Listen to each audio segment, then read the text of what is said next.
and Evan.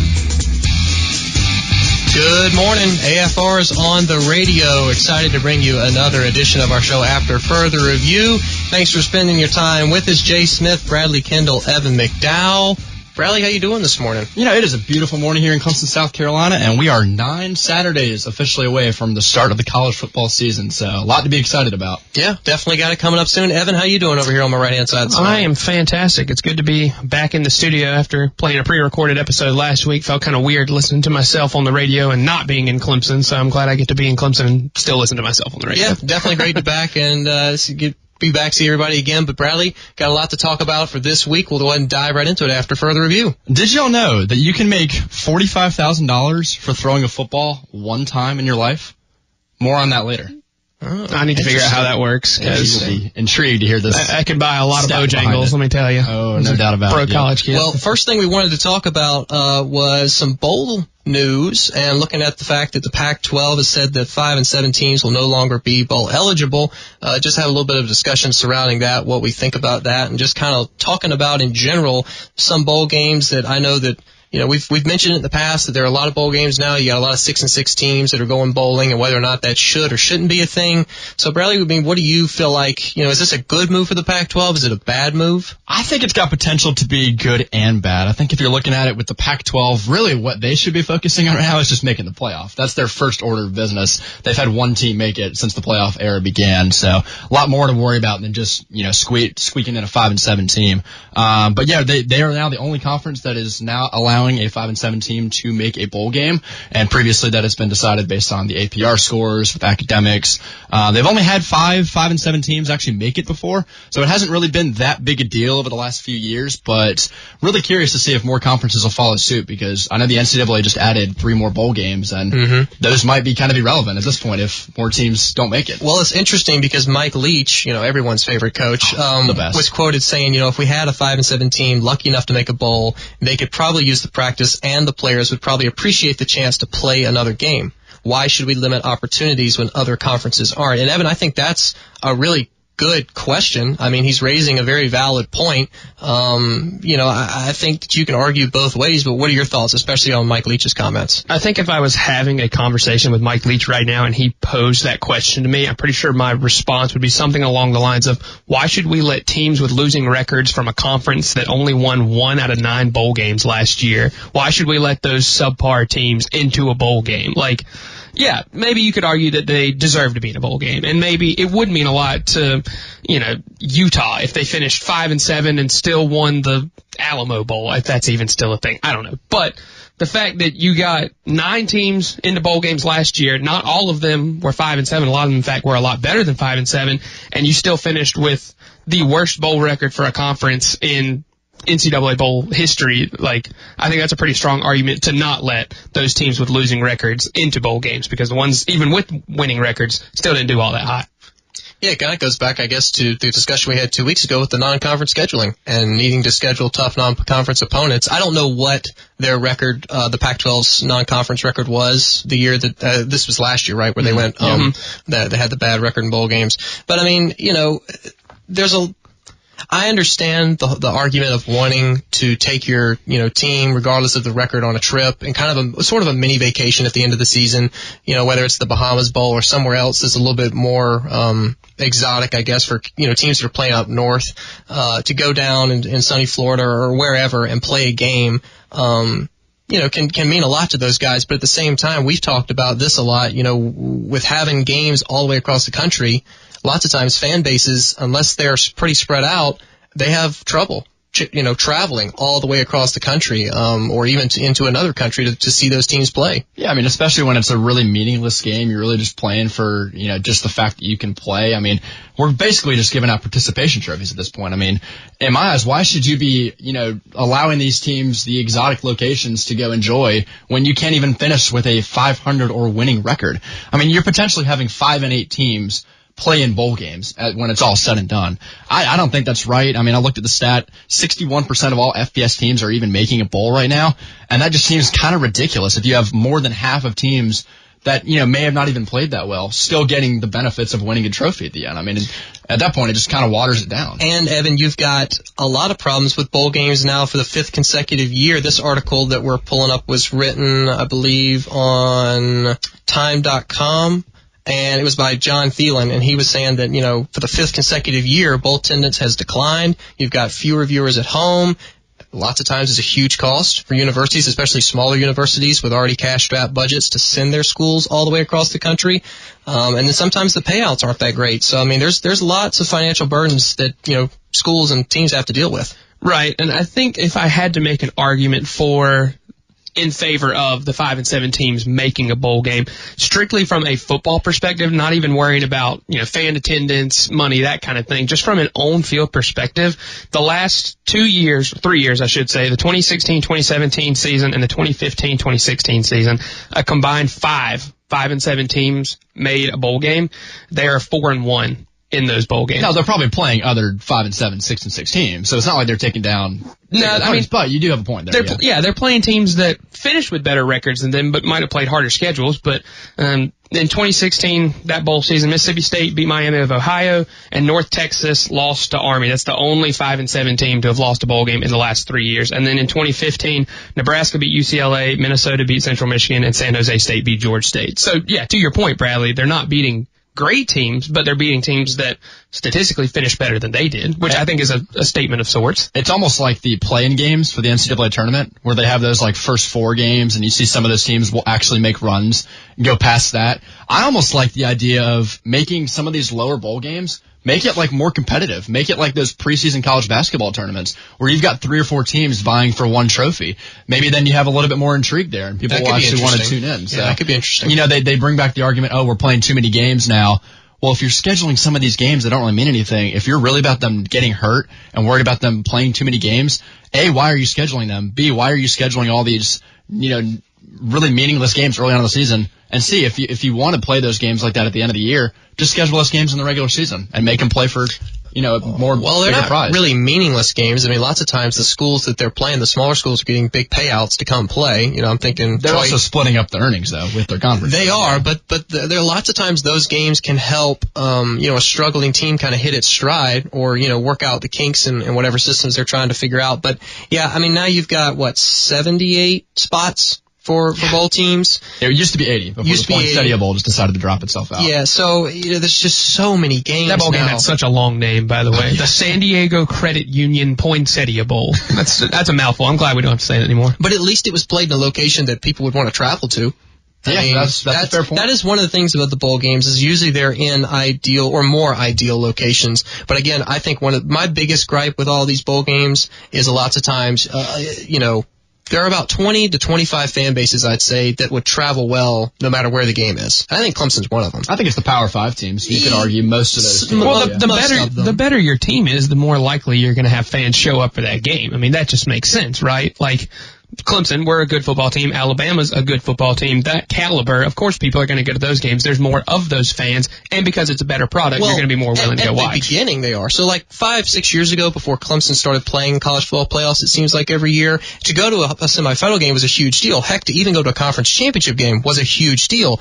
Clemson's been to three straight ACC championships. They've also been to 3 straight college football playoffs. So, this past year when they're playing in the Sugar Bowl in a semifinal, you may have a lot of Clemson fans saying, well, I don't want to spend $1,500, $2,000 when you might go again. You might go again because you're going to have to pay, fly down to New Orleans or drive, get a hotel, get the ticket, and then come back. And then if you win that game and you advance to the next, then you're going to be sitting there going, well, dang, I should have saved my money and saved my time. Still a good problem to have if you're wondering whether you should go to this year's playoff or next year's. It's a great problem, but it goes back to the argument and the facts that bowl attendance is dropping. It is, yeah. Well, people are tending to watch it more on TV now. Which makes sense, but I think this goes back to a conversation that we were having, I believe it was yesterday, about kind of categorizing the bowl games as far as which ones are more meaningful based on basically latitude and longitude, and make those northern bowl games less important. So like the Pinstripe Bowl, they play that in Yankee Stadium. That game doesn't have to be nearly as important as like the Bahamas Bowl. Yeah. If you want to reward a team that didn't finish 5-7, then let them play a bowl game in a really nice atmosphere. That's why the Rose Bowl is out in Pasadena. That's why the Orange Bowl is in Miami, because those are destinations that in the middle of December, a lot of teams are going to want to go to. Like I worked at the Orange Bowl this past December, and there was a ton of Wisconsin fans because they were dying to get out of Madison, Wisconsin in the middle of December. Absolutely. Exactly. So it makes more sense if you say, well, you're a better team, let's give you a better bowl destination. So I think it would be an interesting concept to kind of categorize the bowl games based on their location, because I think that would encourage more fans to travel too, because if Clemson is playing in Nassau, Bahamas, that's going to be a much more desirable location than if we were playing in the famous Idaho Potato Bowl in the middle of nowhere, Idaho. You know what I mean? I don't disagree. I still think that for these bowls that are really just being played just so the team can have one more game, lots of times, you're not going to have good fan attendance. The Bahamas Bowl never has good fan attendance. You got to stick them all in the lower half of the stadium to actually look like the stadium's filled on TV. Yeah, even still, they have like banners across the stands. Yeah. But I mean, going back to the original question that we posed, is this going to hurt the Pac-12? Is there going to come a point where they can't fill all the bowl games if more conferences decide to follow this idea? I mean, if you're in a conference like the ACC or the SEC or even the Big Ten, are you going to look at a 5-7 team and say, you're not worthy of going to a bowl game? I think only if it's a larger conference. I think the only other conference I think right now might follow suit would be probably the ACC, because they've already got so many bowl teams going anyway. For the Pac-12 stance, I mean, they've been hurt by multiple things. This might hurt it. The 9-game conference schedules come back to get them a little bit. That could be one of the arguments they make against, teams that are not finishing 6-6 instead finishing 5-7. That could have hurt them. Really, it's probably only going to affect a few teams anyway. I mean, Utah was the only team back in 2013 that even was going to affect teams that we're not paying attention to come bowl season. Like, let's be honest, these games with these 5-7 teams, I mean, Evan claims that he watches all the bowl games. I'm not sure if I can believe him or not. Not sure about that. But what makes you think I would lie about that? Don't tell me. I love both. So I think to answer your question, could this hurt the Pac-12? It depends on what your stance is on bowl season in general. Do you want more bowl games, and do you want it to be slightly watered down with potential 5-7, 6-6 teams, or do you want there to be fewer bowl games and them to mean more on an individual bowl game basis? Because if that's what you want, then no, this is not going to hurt the Pac-12, because you're going to get better teams in better bowl games. But if you're like me and you love a bowl game no matter who's playing it, it could be Tulsa and Louisiana Lafayette in the New Orleans Bowl with half of everybody there. Like, I like watching those bowl games because there's a certain entertainment factor there, but from a financial perspective, they don't really make sense. So if you're limiting the quality of the team that can get into the bowl game, then essentially you're improving the quality of a bowl game. So depending on what your stance is on bowls in general, I think that answers that question. With more money are going to bring in more fans with more money to spend. I would kill to see Evan working the Orange Bowl and be in their stands watching the Bad Boy Mowers Gasparilla Bowl. Oh my God, I've done it. We were in the lobby, with the Wisconsin coaches and other team employees, and we had, random bowl games on TV with other Big Ten teams that were playing because they were rooting for their other conference opponents. Because the better, from Wisconsin's perspective, if we watch a Michigan, Ohio State, and Iowa bowl game, then if they do better, then in turn the Big Ten does better. So you pull for the teams that you play during the regular season to do better in the postseason, because that essentially is better for you as well. So from that kind of perspective, again, if you want more bowl games and more teams in them, then it could be a bad thing to not let 5-17 teams. I think the only conference that really cares about its overall image is the SEC. It's 100%. Because probably the Pac-12 too. Now how bad maybe, yeah. But I think it's mostly the SEC, because every other team wants to be Alabama. I'm looking at you, South Carolina fans, and you are riding the Bama success. Real. Yeah, you're riding you're. Growing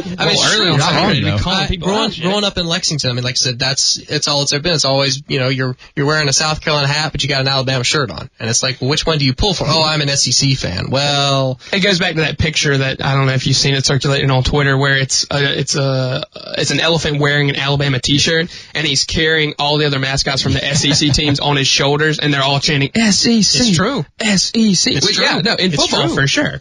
I mean, if you're gonna call yourself the conference of champions though in the Pac-12, you better have a champion. Better have somebody back it up. Yeah.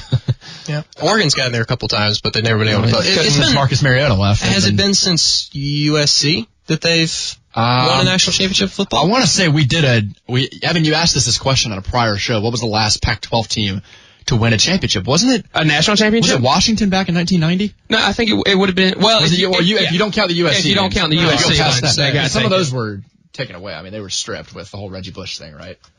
Were they ever officially vacated? I mean, I know that his Heisman was. I think.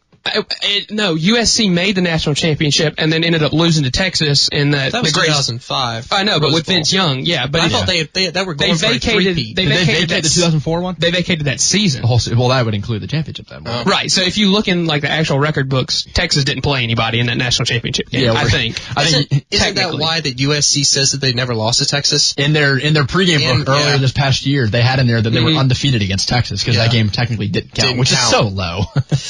Yeah, well, I don't know. It's an interesting discussion, like I said, because I mean, I think that it can be beneficial to team. Like it's a pro and con kind of discussion because you've got on the one hand, yes, it's good for the team to get more time to play together, to get chemistry together, to travel. But the other hand, especially if you're a low budget school, it can be challenging to come up with the resources in order to travel like that. How about this? How about you just make only like 32 bowls instead of 70 they got now, and just let the team still practice? I mean, what's the downside in that? Yeah, I think somebody tears an ACL. Mike Leach said it was 20 extra practice hours was the reason that he wanted this to continue with the 5 and 7 teams. Just let them still practice. They don't have to play the actual game. I mean, if you're so worried about player development, then just let them practice. They don't have to play it. I think to answer the original question, should 5 and 7 teams be in bowl games, regardless of Pac-12 or just across the board? I think my cut and dry answer would be no, because, and this is not, again, not from a financial perspective, just an on the field perspective, that you're essentially rewarding a team that didn't even finish with a 500 record. You're rewarding a losing team. We don't do that in any other sport. You're not going to make a college World Series with a losing record.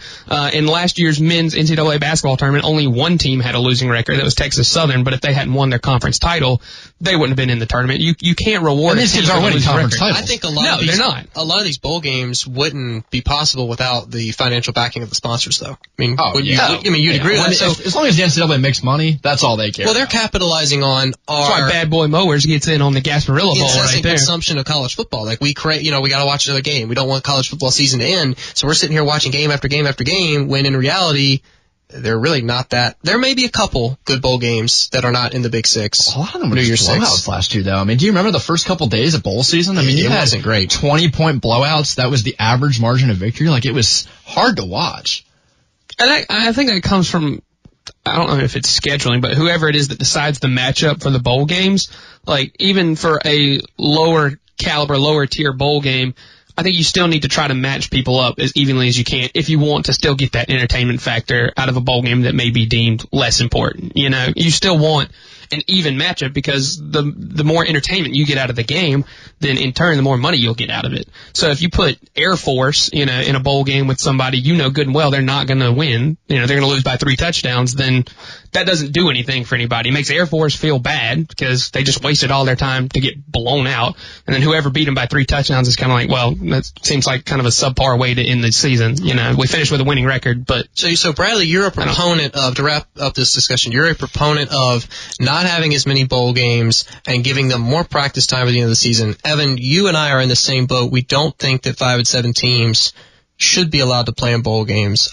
Only if it's absolutely necessary. But it's not. It's not. And I say it's necessary if it's necessary because there are so many bowl games now that if you wanted to fill those slots, then you're going to have to kind of stoop down and let teams with losing records into those bowl games. So this goes probably back to Bradley's argument that maybe there should be fewer bowl games. Let's not water down the quality as much, but you might have to cut out 6 and 6 teams at some point as well, saying, well, you didn't finish with a winning record. Why should we let you keep playing? Even if you make the 6 and 6 teams go based on APR, because that's how they did the 5 and 7 teams. If you lessen the bowl games and make them earn it by academics, isn't that kind of what the NCAA is kind of looking for? Well, I think one last thing to touch on that we really haven't even discussed is the fact that the vast majority, I don't think all, but the vast majority of bowl games are broadcast on one network. Yeah. And that's a lot. of production cost for them. I don't know how that process works or how much they're paying in order to have the broadcast rights to those games, but that may not be something that's feasible for them to continue 5, 10, 15 years down the road. So, do you think there'll come a point where, these bowl games can't even be filled if more conferences back out? You said potentially. I think in a worst case scenario, you're oversaturating it right now. Because they just added 3 more bowl games this past week, and one of the locations wasn't even announced yet. So they just want more bowl games. They don't even have locations for them yet. I think from just to go back to your point about the broadcasting, Jay, to argue in favor of why we should broadcast more bowl games, because in the middle of the week in December, what else is there to put on TV? At least, the FCS playoff? Yeah, I was going to say. You have far fewer people that care about that. The FCS playoff is so much more entertaining. Very entertaining. You can't make as much money off of that. Would you rather watch Air Force play in a bowl game or North Dakota State win a championship? I think I'd still rather watch a bowl game because it's Division I football. I'm if you can restructure. Carson Wentz is on TV and you're not going to watch that? Okay. NFL. I like the FCS playoff. I wish sometimes it got more publicity than it does, and I do agree with Evan. It doesn't get as much credit as it should, or as much money. You're not going to make as much money off of it. But yeah, I find that tournament to be very, very entertaining. So maybe restructure bowl season into a 32-team playoff, like you're saying. Because then you get the entertainment factor of the FCS playoffs, in addition to the marketability of Division I football programs. A guy can dream. But yeah, that's all the time we got for this segment. We'll take a quick break. When we come back, we will be looking at our favorite Clemson football players of all time. Stick with us. And bank accounts from IRS levies by calling the Green Law Firm. If the IRS has contacted you regarding past due taxes, be proactive and call David Green. With over 30 years of experience, the Green Law Firm will find the right solution for your tax problem. The sooner you call, the sooner you can have the peace of mind you deserve. Call 271-7940 for a free strategy session. That's 271-7940, or go online at greenlaw.legal. You've heard talk about Harbin Lumber's strong customer service and elite customer support. They know that time is make or break for you contractors and handymen. Harbin Lumber will walk you through the project from start to finish, providing your order in full and on time. Harbin Lumber will partner with you and find solutions that will not create costly issues and problems later. Call today at 353-5053. That's 353-5053. Harbin Lumber Company. All they need is an opportunity. They will earn the rest. Are you ready to go all in on a car? Granger Nissan knows what car will fit you and your family because they are a leader in the market with competitive inventory. They have everything for everyone. Granger Nissan is a family business, so they know the importance of taking care of the ones we love on the road. You can drive with confidence and ease because Granger Nissan has all new vehicles with a lifetime powertrain warranty. Granger Nissan is not just in the car business, they're in the people business. Stop by Granger Nissan of Anderson on 3510 Clemson Boulevard. Homeowners and landscapers choose EnviroMulch, a locally owned, environmentally friendly company. They supply quality organic mulches, soil, sand, and stone for every landscaping application, delivery, or pickup. Nobody beats their prices. EnviroMulchOnline.com. One jewelry store sets the standard. Hales, only the richest, most luxurious gems the world has to offer. Breathtaking designs and the settings ensure that the world's newest fashions and jewelry are available here in the upstate. Warm, friendly career professionals offer care and expertise. Hales, beautiful gems, breathtaking designs, priced for less than you'd expect. Hales on Haywood Road, a little south of the mall. For many years, State Farm has taken great care of their customers. As a fourth-generation Clemson graduate, it's in my DNA to take care of my State Farm customers and add new ones to our family. I'm Daniel Weber, State Farm agent in Clemson. I'm proud of my family's Clemson heritage, and I'm proud of what State Farm offers its customers. Whether you're just getting started or need to add to your coverage, call me at 722-9083. We're here to help life go right.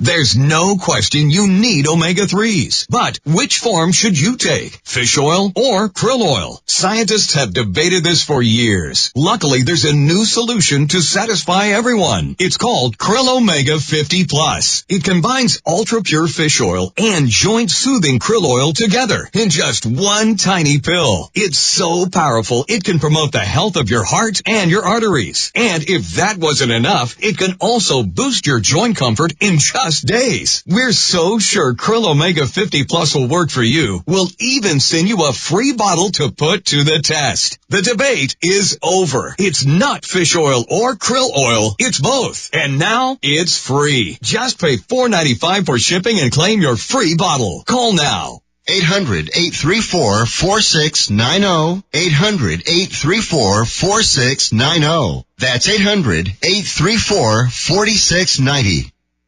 When it comes to iced tea, don't settle for anything less than legendary. Get a large 32-ounce cup of Bojangles Legendary Iced Tea for just $1. Bojangles, it's bow time. The concept behind the Husqvarna line of automatic robotic mowers comes straight out of nature. The principle of the grazing animal. The grass is cut a little and often. Easley Lawn and Garden invites you to see the revolutionary Husqvarna Auto Mower. Available in 6 models for every type of lawn. A Husqvarna Auto Mower from Easley Lawn and Garden leaves you with a great-looking lawn every day of the week and allows you to do other things while mowing the lawn for you. Once you've purchased your Husqvarna Auto Mower from Easley Lawn and Garden, their team can assist you with getting started. Husqvarna robotic lawnmowers are the #1 selling auto mower worldwide, in use throughout Europe for years. Now they're taking the U.S. by storm. Get your Husqvarna auto mower today at Easley Lawn and Garden, your local Husqvarna dealer for nearly 40 years. Veteran and family owned and operated. 312 South Pendleton Street, Easley. Online at easleylawns.com. The flagship station for Clemson football, 105.5 The Roar. Back to After Further Review.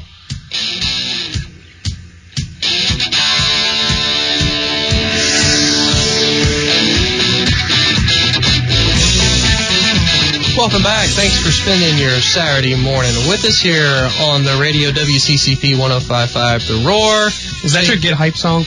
Good choice. I knew you'd take a I can see you dancing in front of the mirror to that guitar solo right there. I got a couple good Rolling Stone songs queued up for a little bit later, so we might be able to hear those coming into our third segment. But second thing we want to talk about today, most popular / our favorite Clemson football player of all time. Kind of similar, Bradley, to a little poll that our friends over at Out of Bounds, Qualk and Kelly, did earlier this week. Yeah, WCCP did a poll on Twitter. It was a 32-athlete poll, I believe, and they went matchup by matchup, and it's pretty obvious who I think the winner was going to be with a little recency bias. Almost there. a predetermined outcome, Our favorite DW4, won 85% landslide over CJ Spiller. But I know Evan said he was a little bit torn on who to pick in that final bracket. I was, yeah. And if you want to get in on this argument, feel free to give us a call. Northland Communication phone line 864-654-7627, 654-ROAR, or feel free to hit us up on the Health Dare text line. That's 864-986-1566. You can tell us who your favorite Clemson football player is of all time, or who you believe to be the most popular Clemson football player of all time. But yeah, I was going to take CJ Spiller because if you were, let's say you look at a raw numbers perspective, the amount of fans that Deshaun Watson has compared to the amount of fans CJ Spiller had in his Clemson heyday. Deshaun Watson's number is obviously going to be larger, but it's because we have a bigger fan following now. So I think if you look at a per capita basis, the ratio might be the same because C.J. Spiller, that time period, was kind of the beginning of what got us to right now. Yeah. So without C.J. Spiller, James Davis, that thunder and lightning backfield that was so much fun to watch, without them and the success that we had 10 years ago, you wouldn't be looking at a three-peat ACC champion making it to the playoff 3 years in a row. It just wouldn't happen. It's a valid argument. So I'm saying just from that perspective that C.J. Spiller should be maybe not recognized as more popular because we saw a lot more success from Deshaun, finished better in Heisman voting, was probably a better football player than C.J. Spiller. But you could argue C.J. was more like he was more extreme. He was more flashy. Oh, yeah. Back in the day. Yeah. But without C.J. Spiller, you don't get Deshaun Watson. Oh, exactly. It's a building process, just as Dabo has talked about, countless times. I mean, you got to work your way up to becoming an elite level program. It takes Deshaun Watson's not just going to come to your school when you've been going 6-6 and you're mediocre every year. You've got to build to that. South Carolina can hope. Well, that was like after we won the national championship, Ben Boulware throwing out names of guys who played, the year before that, year before that. He was like, hey, this is all for y'all because you started this. It's just as much your championship as it is ours. Vic Beasley, Grady Jarrett, even going all the way back to the C.J. Spiller days. It was because of them laying the groundwork that we were able to get where we are now. And a lot of that is recruiting, so you got to give a super shout out to Dabo for that one as well. And you touched on that a couple episodes ago. I think it was even last week with the overrated, underrated debate, how players back in the day, guys use that as recruiting techniques now. Oh, absolutely. Oh, yeah. We got a text from an 864 number, and he was saying that Justin Miller was his favorite. Oh. And that Justin Miller, I'm looking here. Is that before our time? I feel bad for not knowing. It wasn't before we were born. It was 2001 to 2004. Okay. He was a 3-year starter. He finished with 13 interceptions, which tied a single-season record. He had 8 as a true freshman, and then he had the single-season record against Florida State. He returned 2 kickoffs for touchdowns, had 282 return yards at the time, an NCAA record. 8 as a true freshman? There we go. That's a pretty good thing. Mackenzie Alexander had what? Did he have a single one his entire Clemson career? No, because nobody ever threw it at him. Yeah. Well, that goes. He was that doesn't pretty darn good. Yeah, exactly. Back then, but throw the phone number out again in case anybody else wants to get in with their favorite Clemson football player of all time. Northland Communication phone number 654-ROAR 654-7627. Health Dare text line 986-1566. Bradley, who are you? Who'd you go with for your? I went with the obvious one. I think it's Deshaun. When you look in the stadium, even when he first started there, the most jerseys you saw were of Deshaun Watson. You know what you saw before the number 4 jersey was in the stadium? You know which number you saw? Who? 10.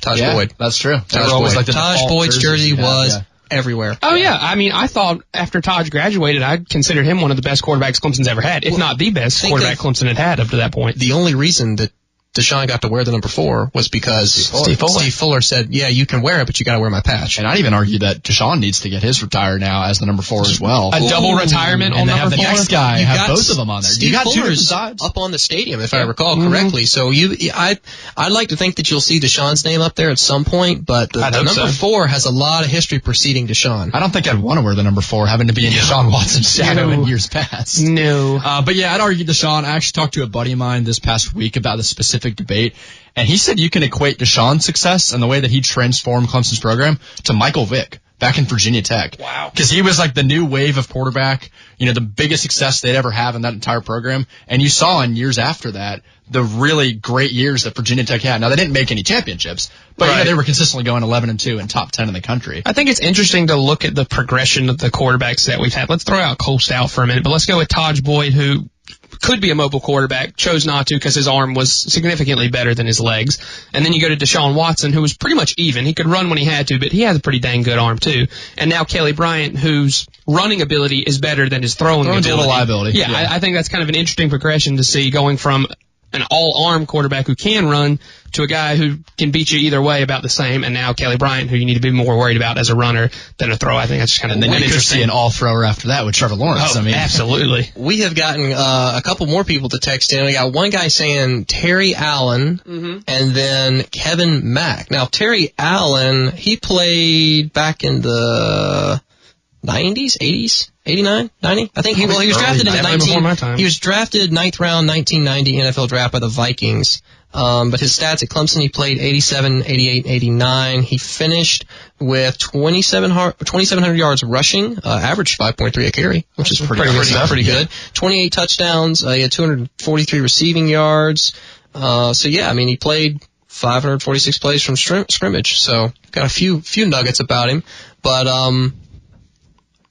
I think that depending on when you grew up and when you first became interested in Clemson football, that largely affects who your favorite player is. I mean, for us being undergraduate students here right now, Deshaun is the safe pick. It's the pick that, he's all over campus. His name, even though he's gone now and he's in the NFL, his name is still plastered all over campus. And even if you didn't care about football, you would still know who Deshaun Watson was. It kind of goes back to the whole LeBron-MJ debate, why people today consider LeBron to be the greatest, because they've only seen LeBron before. Right. They haven't seen MJ back in the day, yeah. Well, I think we've got a caller on hold, so I think we can go ahead and put Paul on right now. And I believe he's on air. Paul, can you hear us? Yes, sir. I can hear you. How you doing this morning, Paul? We're doing well. How are you doing? Just fine, sir. Just fine. I'd have to put Woodrow Dancer ahead of Taj Boyd, because what sticks out to Taj is that he never beat South Carolina, and I think that's always going to follow him around. He seemed like he just fell apart when it come to, South Carolina. So, but as far as my favorite player, it would have to be William the Refrigerator Perry. I mean, Super Bowl champion, and just a great player, great guy, and bless his heart, I know he's been going through a lot of, issues health-wise and all, but I think that's my favorite player of all time. I'm a lot older than y'all's guys, and I know you never got to see him play, but, his brother wasn't too bad either, Michael Dean, but I'd have to go with the Fridge, and I'd have to put Woodrow ahead of Taj Boyd, I think. Woodrow was the first, 2,000-yard passer and 1,000-yard rusher, in the NCAA. Mm-hmm. Did y'all guys know that? I didn't know that, but I like your, I think that's a fair assessment of Taj. I think he did a lot for the program, and he definitely put Clemson on the map in a lot of ways. I'm thinking back to that Georgia game to open the season in 2013. But that one hurdle with South Carolina, I felt like Jadeveon Clowney had his number every year that we played him. Exactly. One of the greatest games ever seen was, in the Georgia Dome, and Todd got beat to death that day, but that's probably one of the greatest performances I think I've ever seen out of a Clemson quarterback, as far as getting knocked down and getting right back up, and probably one of the greatest Clemson games of all time, as far as, definitely, that's what really got things rolling too when we beat LSU. Oh yeah, that's just my 2 cents, guys. 4th and 16. That set the tone right there. Yeah, for sure. No, I mean that definitely put the program on the map, and was a good addition to the graveyard. In that game, there wasn't no doubt. Y'all guys have a great day. Thank you. We appreciate you calling in. Oh, love the Perry, the William Perry. Yeah, that's who I really was going to go with was the Fridge. And on the Twitter polls on the WCCP page, he actually finished in 4th. He actually in the semifinals he went against Deshaun, lost 13%, and then CJ Spiller beat Brian Dawkins 76-24. But see, you can make the argument that the people who watched William Perry play are probably not voting on the Twitter poll. Probably not. Right. And I think that, again, like I mentioned before we got the call, I think a lot of times when you watch Clemson football, when you grew up watching Clemson football, largely, affects who you're going to pick. I think that there are several guys, though, like William Perry's one of them, because even now, almost 50 years later, you know his name. You ask people who the Fridge is, and people are going to know. People know it's William Perry, and they know that the guy was the size of a refrigerator. Now, if the poll was least person you want to piss off, it's going to be him. Because he's the most intimidating human being one you've ever seen. You ever watch those old highlights of like a goal line package where you throw him in the backfield and he just pushes 3 or 4 guys out of the way on his way into the end zone? Yeah. Clear the way. Well, I didn't realize this, but he was a consensus All-American in '83, but then he was the ACC Player of the Year. As a defensive lineman, he was the Player of the Year. I think you could see that happen again this year. Pick any of our defensive linemen and the whole defensive line as a whole. Exactly. Yeah. And he played just 83 and 84. That's all I'm seeing stats for on him. Gotta say, I'd love to see him catch a fake punt pass in the Orange Bowl. Love to see him trot down the field on the sidelines. I think the Fridge is definitely a good pick because, like you said, everybody knows who he is. He transcends Clemson football. When you talk about some of the greatest Clemson football players of all time, you will always throw out William Perry's name. And our buddy Jack McLaughlin actually threw in some other stats to go with his football. Wrote a biography on him. Wrote a whole biography on him, basically. Yeah, we need to get the book coming out soon, Jack. But said he could do 360 dunks at 6'2", 325 pounds. I don't doubt it. Wow. Ran a 100-yard dash in 11 seconds and was a fantastic diver on the swim team. So really good core strength and body control and pretty versatile guy over there. I don't know. I'm finding it hard to focus on the rest of this conversation because now that Paul brought up that Chick-fil-A Bowl against LSU, I keep thinking of 4th and 16, and I've got chills over here thinking about Taj Boyd hitting, Nuke Hopkins, sliding, making that catch, driving down the field. Chandler Catanzaro, 45-yard field goal to win it. Another 864 text that we got in was Levon Kirkland. And that name, I'm not familiar with that name. He was a linebacker. He was drafted 2nd round in 1992, so he played at Clemson 88, 89, 90. But yeah, that honestly, I haven't heard that name before. It means we've had a lot of good players if there's so many guys going way back. On the defensive side of the ball, exactly. A lot of these guys shows how young we are, too. have been on the defensive side of the ball. I mean, there's so many guys that we've had come through the program in the last 10 years, last 20 years, last 30 years. And I've got to touch on my opening statement because this is where it leads into it. One of my favorite all-time athletes that Clemson's ever had, Charlie Whitehurst. one of the guys I could probably relate to the most as a scrawny white guy that just does enough to get by. You want to talk about beating South Carolina like our boy Paul was talking about. The only guy to go 4-0 against the Gamecocks, Charlie Whitehurst. I think he's the only quarterback for either team to win that rivalry game all 4 years, if I'm not mistaken. That holds a lot of weight. Regardless of how you do, in the other game. I mean, you want to do well, but yeah, going undefeated against your rival is important. And again, as much as I think Taj has done for the program, that is one of the things is, never being able to get over the South Carolina hurdle. And what's even more amazing outside of his college career is what he's actually done in the pros, not for his product on the field, but the cash that he's bringing in off the field for not a lot of games played. I'm pulling up Charlie Whitehurst's stats here, and someone tweeted this a couple years ago, and it threw everyone off. He's played 25 games in his NFL career. He's made over $20 million, which equates to $50,000 per attempt that he's ever had in the NFL. So he throws one pass, it doesn't matter where it goes, he's making $50,000 in his pocket. Not a bad payday. No, I could go for that. I just pulled up his Wikipedia article, and this sentence got me. It said, it said in 2003, we beat South Carolina 63-17. Everybody remembers that game. But it says the following year, he was used as a multiple weapon by Tommy Bowden and the Tigers offense. In addition to passing for 2,067 yards, 7 touchdowns, and 17 interceptions, which is funny enough on its own, he had 1 punt for 25 yards and also had a 2-yard reception. I'm sure that gets him kicking the postseason banquet. Well, we did get one last text. I think we have time for one more. A little bit of a roast because they were wondering how we host a radio show on Clemson's flagship station, and we don't know who LaVon Kirkland is. So we're definitely going to have to brush off. Next time. I'm going to have to send Mr. Bray an email. Or maybe only do famous athletes after the year 2005. Yeah, well, like I said, I mean, for us being so young, it's sometimes hard to look beyond the players that we've had here while our time at Clemson, but there's a reason that there are, names up on the stadium that played here way before we were born, our parents were born. The stadium, the school, the program has a lot of history. There's a lot of great athletes that have come through it. And it'll be crazy 20, 30 years from now when we have kids and we're telling them about the days we saw Deshaun Watson and the memories he gave us as we were students. We might be talking about the memories that Trevor Lawrence gave us. You never know. I'd be fine with both, to be completely honest. I think we need to call up Road Rage's Walt Deptula. He needs to come on the show and educate us a little bit, because we need to start having some teaching. Lord knows he knows a lot more than the three of us combined, so that might help if we get Walt to teach us a lesson in Clemson football. Well, we appreciate everybody taking the time to text and call in. We're going to take one last break. When we come back, we're going to wrap up today's show. Stick with us. I'm here with Lucian Lee of Hales Jewelers. When the occasion is worth remembering, it's worth a gift from Hales.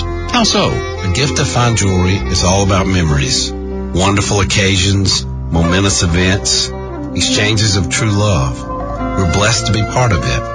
When it really matters, people choose Hales. Helping to make loving occasions memorable. Hales on Haywood Road, a little south of the mall.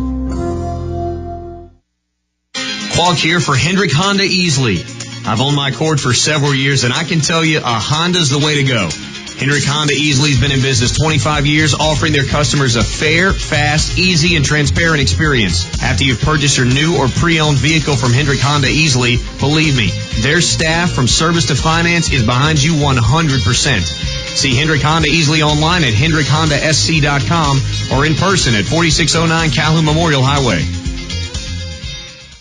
We want you to make Dad glad this Father's Day with the delicious selection from the grill from the Chopping Block, featuring all prime ribeyes, New York strips, and fillets.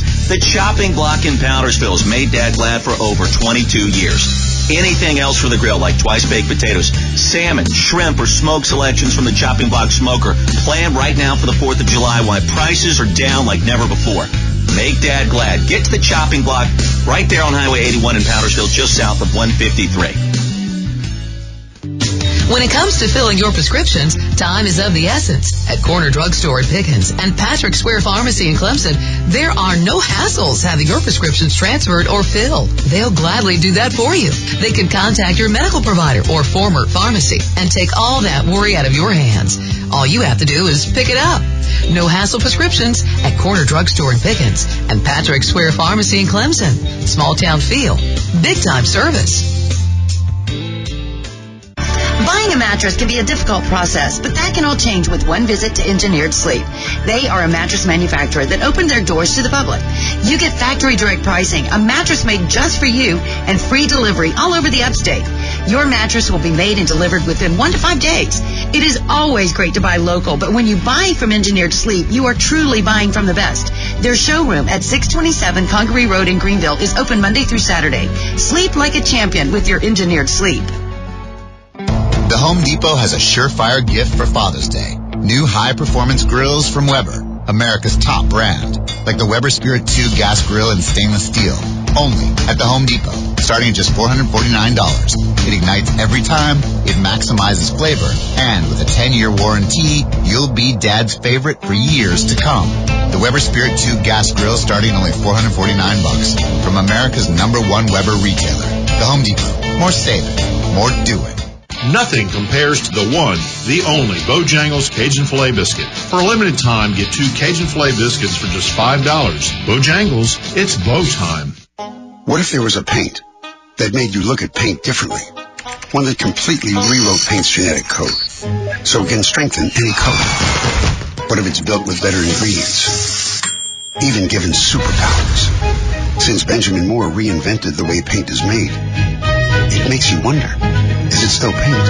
Benjamin Moore, paint like no other. The Carter Color Company, 1067 Tiger Boulevard, Clemson. Your independent local Benjamin Moore paint retailer. Hi, this is Coach Dabo Sweeney. You know, when it comes to buying or servicing a vehicle, I always choose Toyota of Easley for their great selection, affordable prices, and outstanding customer service. Toyota of Easley is a family-owned business, and in all the years I've been a customer, I've always been treated like family. I encourage you to visit Toyota of Easley if you're looking for a new or pre-owned vehicle or in need of service. Toyota of Easley is all in, and their name means a great deal. Pave the way to a new walkway. Take the steps to a new stone patio. The Home Depot makes landscaping easier than you ever imagined. Start with handy how-to videos and easy-to-follow project guides. Bulk pricing gives you more for less. Delivery options bring it all home, literally. Better make a path to the Home Depot. Start your landscaping project with a trip to a store near you or visit homedepot.com/landscaping. The Home Depot. More saving, more doing. Did you know you can spray Line-X on just about anything that needs protection? How about adding a non-slip grip to your axe? Or how about a park bench, a trailer, van light, work truck, motorcycle? Think outside the bed liner and Line-X it. Call us today at Line-X of Anderson. The flagship station for Clemson football, 105.5 The Roar. And now, back to Jay, Bradley, and Evan.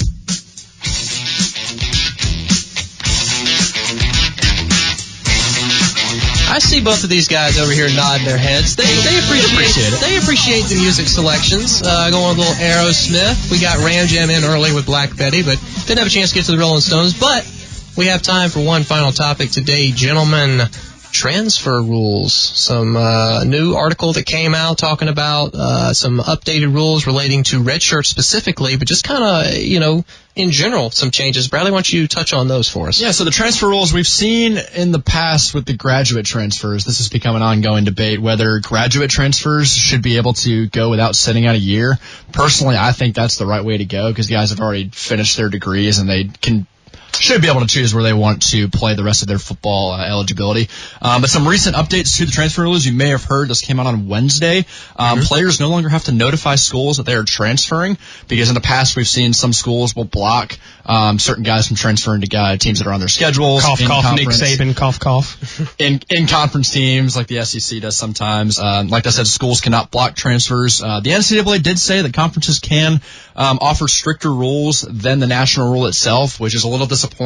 I think we'd like to see an across-the-board rule for all of NCAA athletics, but they're still allowing conferences to do what they want. Yeah, you rarely see a consensus across the board. That's just not something you see. And I would imagine conferences will follow this rule because it does seem beneficial for most all athletes, especially with the blocking transfers rule. I just never thought that was a really good move for the student athletes. And one final update, we've got redshirt updates, and this is going to change. Yeah, this is huge. I think this is the biggest part. This is huge. They compared it to the September call-up in baseball. Players, if they play in 4 or less games in a season, can now go without you making that an eligibility year. So they will still be able to use that as a redshirt year and continue on with their college careers, not having that count against them, which I think is great. It offers the debate. Do you think now schools will start playing guys less throughout the year or just saving them up towards the tail end of the season? It's interesting. I think you're going to see them used more in what we call like those tune-up games. So when we play Furman this year, we're not going to redshirt Trevor Lawrence. But let's say if we were, you could let him play in that game, get some real-time, real-game practice, and still not use a year of his eligibility if you didn't want to. Obviously, that's not the case, but I really like this rule. I like that it opens the door to letting these guys practice, but it's a little unfair to better teams, so like in Alabama, where they're just using it for practice time, whereas some smaller teams who maybe can't afford quite as much to let these potentially redshirted guys play. Essentially, it's just practice time for them, whether they win or lose the game. But with Alabama, it benefits them a lot more, and it benefits a team like Clemson a lot more, which is probably why I like it. I think it kind of favors elite programs. Oh, 100%. I don't think it really does much for your everyday, what do they call it, group of five. Because most of those freshmen are playing. They have to because they need the talent.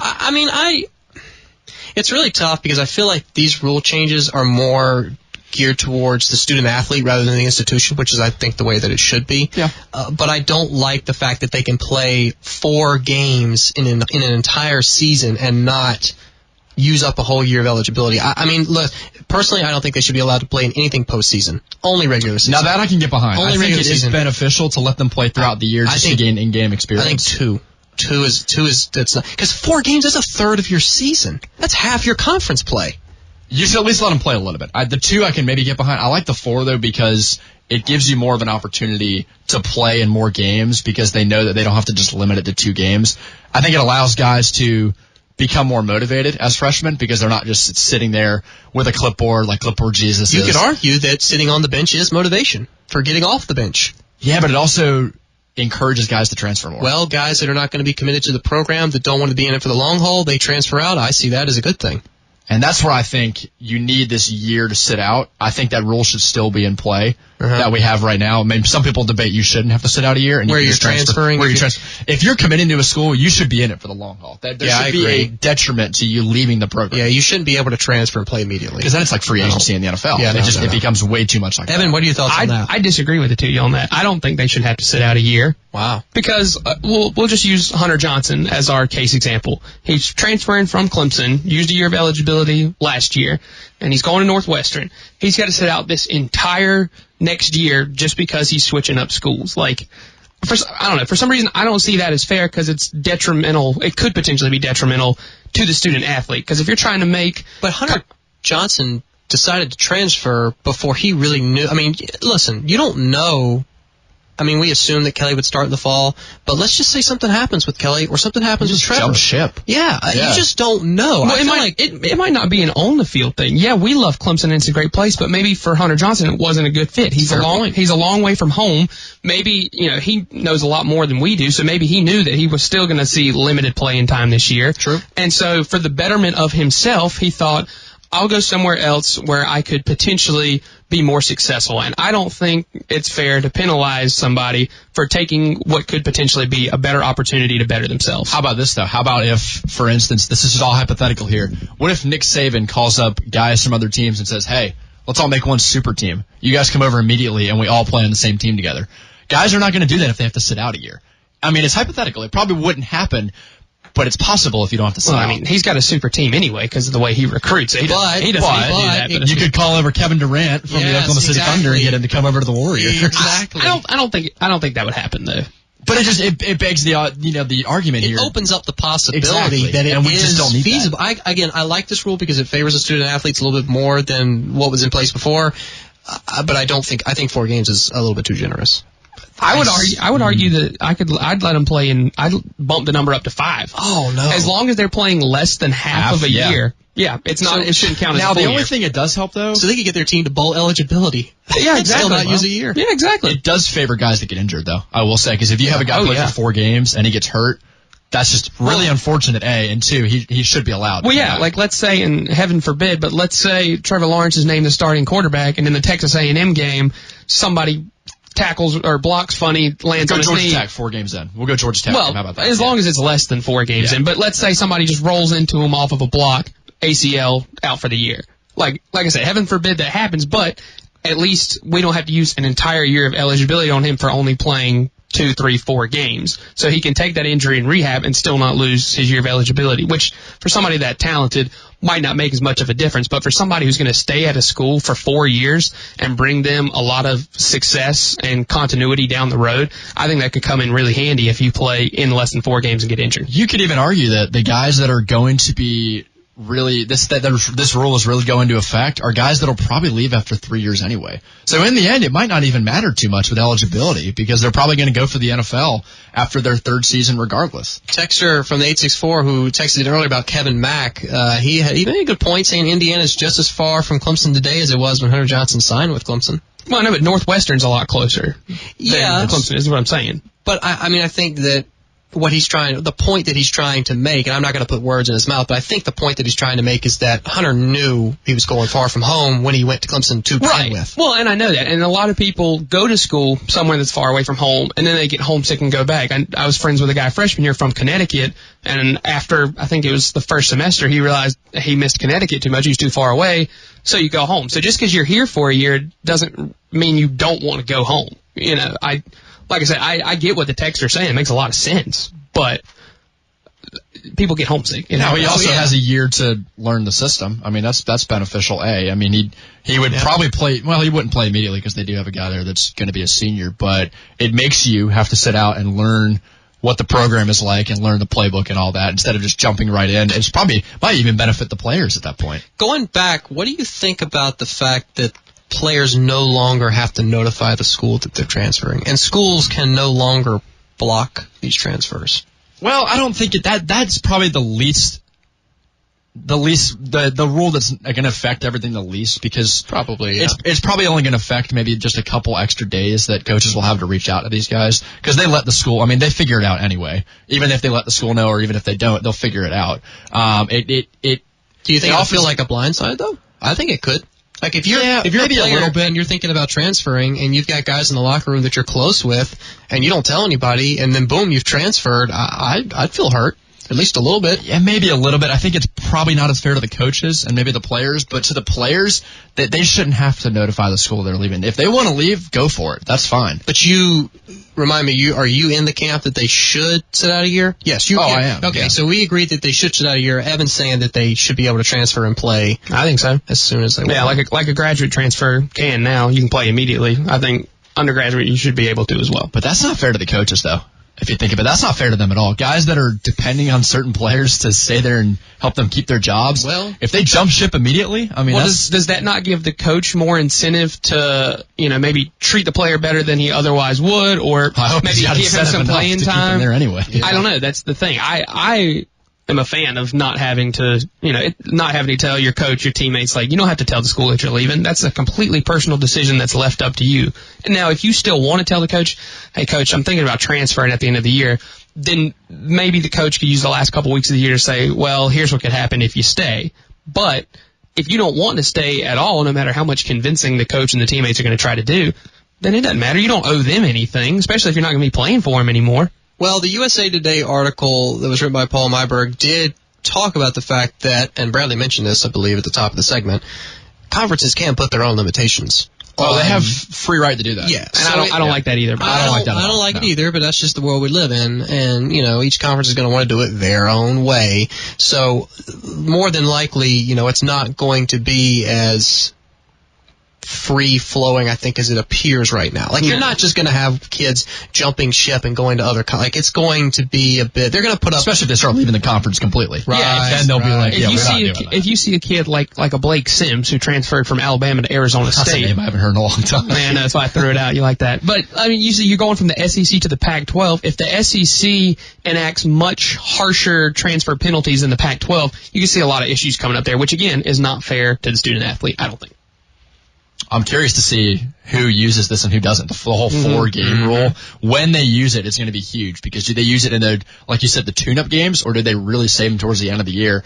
That being said, are they allowed to do it in the postseason? There are no restrictions on what games? I believe no. No, I don't think so. Really? So you could have a kid that... You could do any 4 games your heart desires. That'd be a real shocker to see Alabama bring out a bunch of freshman recruits like last game. It would totally change your game plan. Like, I know, coach, and you prepared for a month to face a team, and then all of a sudden there's a whole other offensive scheme running when out I there. When I first read the rule, I assumed it was the first 4 games of the year. But if it's any 4 games, you can use that to your advantage. Coaches are going to have to be strategic where they play these guys and when.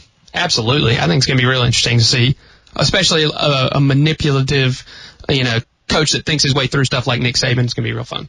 Yeah, I mean, I think that there's a lot that we can add to this discussion. We can always bring it back a little bit later. But we really appreciate everybody taking the time to call in, text in today. It's been a lot of fun bringing you this edition of After Further Review. Bradley, Evan, myself will days till Clemson football, baby. Yeah, and we'll be back next week, and we'll have some more topics hammered out for you. So until then, we'll see you next time. Thanks for listening.